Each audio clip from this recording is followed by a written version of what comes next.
Back live on In Focus, GroundUp says there's evidence that counters the state's claim that Thabo Bester died in a fire at the Mangaung prison in May last year. News agency says there is footage that shows inmates leaving the prison hastily just minutes before the fire broke out in Bester's cell. For more on this now, we're joined by the reporter at GroundUp, Daniel Steyn, been following up on this story. Daniel, good evening. Good to have you. Thank you very much for your time.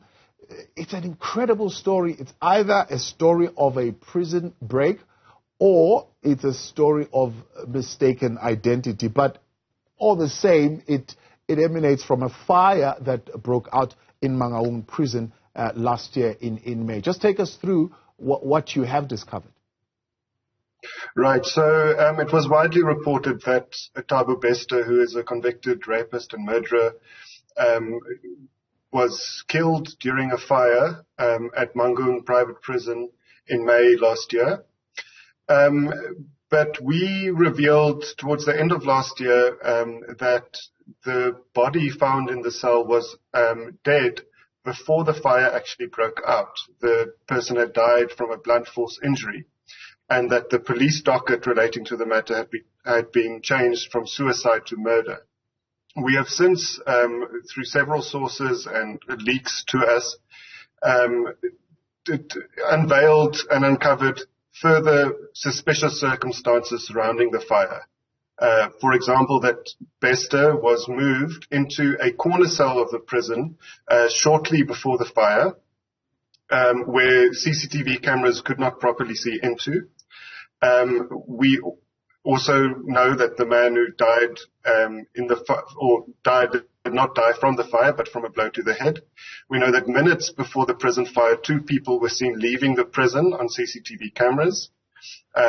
There's also evidence of that the CCTV cameras were not correctly positioned on the morning of the fire. And we also discovered that the autopsy report puts the height of the body at about 25 centimeters shorter than Bester appears on his police mugshots.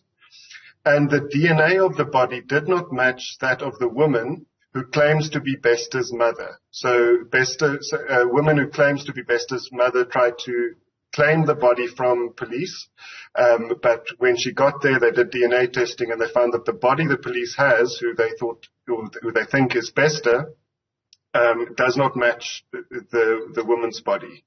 And to our knowledge, even though we have put questions to the police and the Department of Correctional Services, and they have not yet confirmed whether the body has been positively identified as Bester or not. So there's a range of suspicious circumstances.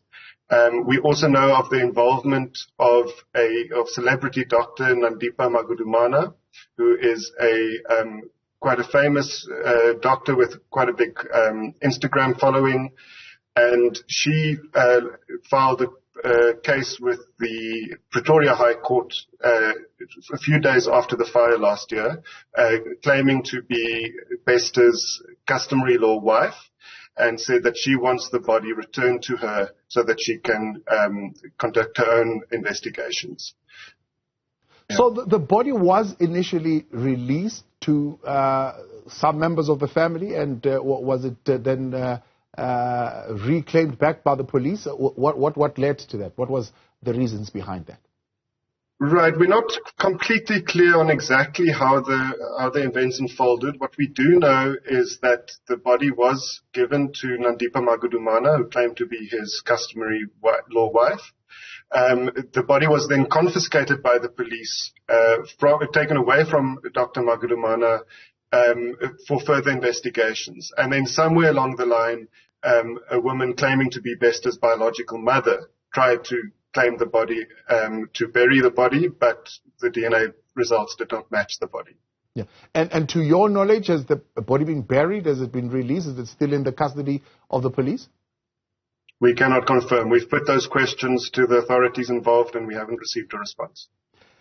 From that, I mean, it means it's a chain of people, firstly, that would have needed to be involved here, including prison authorities themselves and including other players that would have needed to be a part of this? And the body, where did the body that had a blunt object injury come from? We don't know. That's one of the unsolved mysteries. And we are trying to encourage the police and Department of Correctional Services to come forward with whatever information they have. In the meantime, we're making do with sources close to the issue and leaked documents to try and piece together the evidence. Because you can imagine the importance of the story if a convicted rapist and murderer is indeed on the loose. And how did you get hold of the photo that you posted today of Moorhead Thabo Bester at a Sandton shopping complex? Right. So we were contacted this morning by an anonymous source who sent the images to us.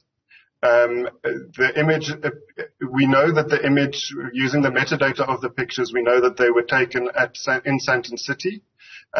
From the image, we can see that they are in a Woolworths shop, and the picture appears to be of Thabo Bester. It looks like Thabo Bester, and he seems to be accompanied by Dr. Nandipa Magudumana. Yeah. And how do you verify all this information, even the date on when that picture was taken? I won't disclose all of our techniques, but we can see in the metadata, one can see the GPS location. Okay. And when was that particular picture taken? From our understanding, it was taken on the 30th of June. 2022. That's about, and the fire in which Bester is thought to have died was on the 3rd of May 2022. So it's about 2 months after the fire. And all this, you're saying, has been revealed also to the Judicial Inspectorate for Correctional Services. What do they have to say about this?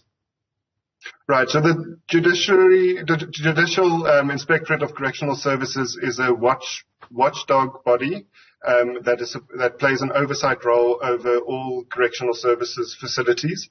And they have been investigating the Thabo Bester issue alongside the police and correctional services. Of course, they rely on a lot of the information from correctional services and the police. They say at this stage they are exploring all possibilities in their investigation. They cannot confirm until the police investigation is complete. They cannot confirm what happened. But they told us that they are very concerned by the mounting evidence of circumstances. Yeah. And Daniel, for you, what do you think would be the key question here to ask that would break open this thing and give, I suppose, some kind of breakthrough as to what is actually happening here? I think the most important thing to dispel, if we are wrong, if Thabo Bester did indeed die in the fire, we need to hear from the police and the Correctional Services, Department of Correctional Services, that it was Thabo Bester's body that died, that was found in the cell, and positively identifying either through dental records or DNA that it was Thabo Bester. I'd say that would be the most important question, but I mean the whole investigation, the results of the investigation need to be made public, I would say, and even if it's not made public, we need to hear confirmation from the police that good progress has been made, and